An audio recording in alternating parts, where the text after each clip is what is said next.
of love rebels against nature. Sodomy in the medieval Catholic Church, 5th century to 1500. In context, focus, persecution under sodomy laws. Before, 240 BC to 400 AD, sex between older and younger males is tolerated in ancient Rome. 4th century AD, Christian theologians interpret the biblical account of Sodom's destruction as punishment for homoerotic lust. After 1533, the Buggery Act making sodomy punishable by death is introduced during the reign of Henry VIII of England. 1540 to 1700, the Spanish Inquisition, set up to root out heresy, prosecutes sodomy. Perpetrators over the age of 25 are sentenced to death. 1967, the UK legalizes consensual same-sex acts. From at least as early as the 5th century AD, the Roman Catholic Church deemed forms of sexual activity other than those to do with procreation within marriage as unnatural or unspeakable. Known as sodomy from the 11th century, though often given euphemisms, such acts included same-sex relations between men or sometimes women and any sexual act that did not have the potential for reproduction. Medieval poets depicted sodomy as unnatural. The anonymous 12th century Latin poem, Quam bravus est mos, a perverse custom, accuses men who prefer boys to girls of a type of love that rebels against nature, since even wild beasts, it says, avoid evil caresses. To reinforce gender binaries among those who would today identify as lesbians or trans men, writers sometimes cited interpretations of the myth of Iphis and Ianthe in the Roman poet Ovid's Metamorphoses. Iphis is born female but raised male, and is transformed by the goddess Isis into a man in order to marry Ianthe. In a 14th century French verse rendition instead depicts a depraved woman in a man's attire as using an artificial member to have sex with her female lover. The author condemns the behavior as being against law and against nature. Categorizing sexual acts. It was notoriously difficult to categorize specific sex acts as sins against nature. An 860 CE treatise by French theologian Hincmar of Reims includes the first recorded use of the Latin word sodomia, derived from a city that is punished in the Hebrew Bible, the book of Genesis chapter 18 verse 20 and 21 for sinfulness in relation to acts deemed unnatural.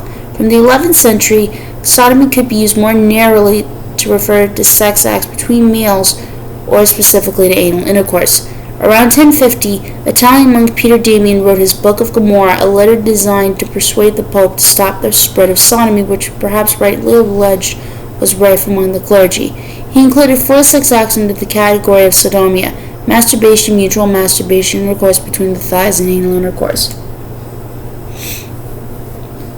Punishments. The classification of same-sex relations as unnatural was reinforced during the sacrament of confession by ecclesiastical and secular law courts. Priests were issued with penitentials outlining the penance to appropriate to particular sins. Penitentials were also produced for religious women. Even female hermits were thought vulnerable to temptation. Aelred of Vervelo, a 12th century English monk, wrote a treatise addressed to his spiritual sister, a recluse, in which he said that a fellowship with a man was not the only danger to her chastity, since that abominable sin that inflames a woman with passion for a woman meets with more relentless condemnation than any other crime. People who would now be called intersex were also warned of the dangers of sex role inversion. Peter the Chanter, a 13th century French theologian, urged hermaphrodites to adhere to a single sexual role for life, or if unable to do that, to commit to lifelong celibacy. Hidden abuse. Euphemistic indictments of the sin not fit to be named may have been a way of directing attention away from the clergy's abuse of boys and young men in their charge. In 1440, an inspection of religious houses by the Bishop of Lincoln in eastern England turned up the case of a canon, John Alford, who was found to have been lying with secular youths in the dormitory at Markby Priory. Another canon from Leicester, whose partners included 2 choristers, was charged with that damnable and hateful sodomistic vice by the bishop's inspectors. Cases of sodomy were not always consensual, as the testimony of the Italian priest Donato Pier Maria Boccia shows. He raped boys with impunity until his case came to court in 1507, revealing the brutality and breadth of such crimes. Put to death. Initially punished within the ranks of the clergy, sodomy was increasingly treated as a crime in wider society, and as the Middle Ages drew to a close, was generally pursued with greater vigor by secular authorities than by the Church. The earliest documented execution for sodomitical vice in Western Europe was in Basel in 1277. In what is now South Germany and German-speaking Switzerland, men who were accused of sexual acts with other men were considered to be committing heresy, since this kind of sexual deviance was associated with paganism. In 1482, officials in Zurich ordered Richard Puller von Hohenberg and his servant Anton Metzler to be burned at the stake for heresy, even though Puller's confession was extracted under torture. He refused to repeat it before his execution. People accused of gender nonconformity expressed in a sexual relationship were also put to death. In 1477, Catherine Hetzeldorfer was tried and then drowned for living as the husband of a woman. The record of the trial includes a detailed description of the dildo-like instrument that the accused allegedly used to have their manly will with their partner. In England, there are no records of executions taking place for the crime of buggery until after the Reformation, when King Henry VIII broke from the Catholic Church to form the Church of England. The Buggery Act of 1533 moved the responsibility for punishing sodomy from ecclesiastical courts to the state. Sodomy remained punishable by death in the UK until 1861, but the last executions were in 1837.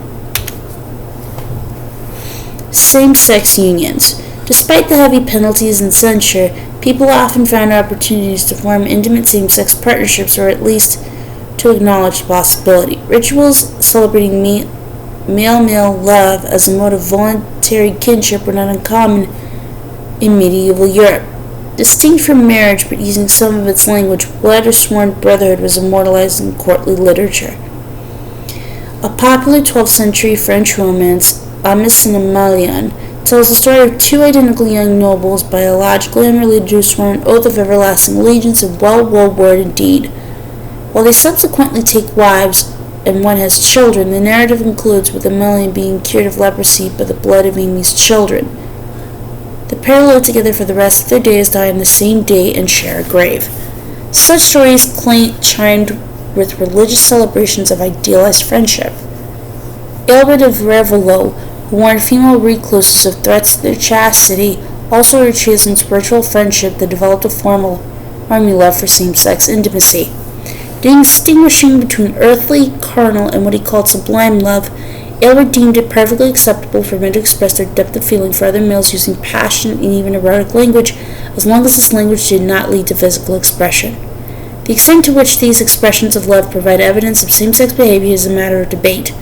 Yet, these examples show that despite the many voices condemning sodomy as a sin and a crime, medieval people were sometimes able to express their relationships in terms that could be described as profoundly romantic.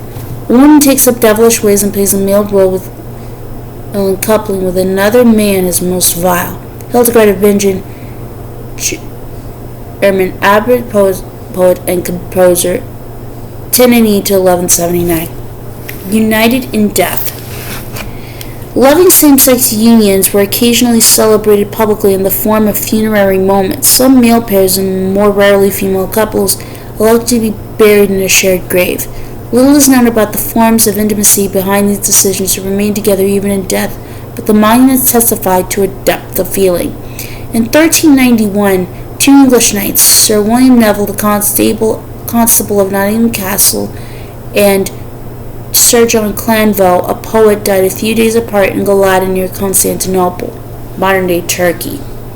The pair, who had fought together in the 100 Years' War, were buried together in a nearby church. The marble effigy shows the two men with their respective coats of arms impaled, a fusion sacrament and a bracelet more commonly used to depict marital unions. A chronicle from the time records that Neville died of inconsolable grief following the loss of Clonville, for whom his love was no less than for himself.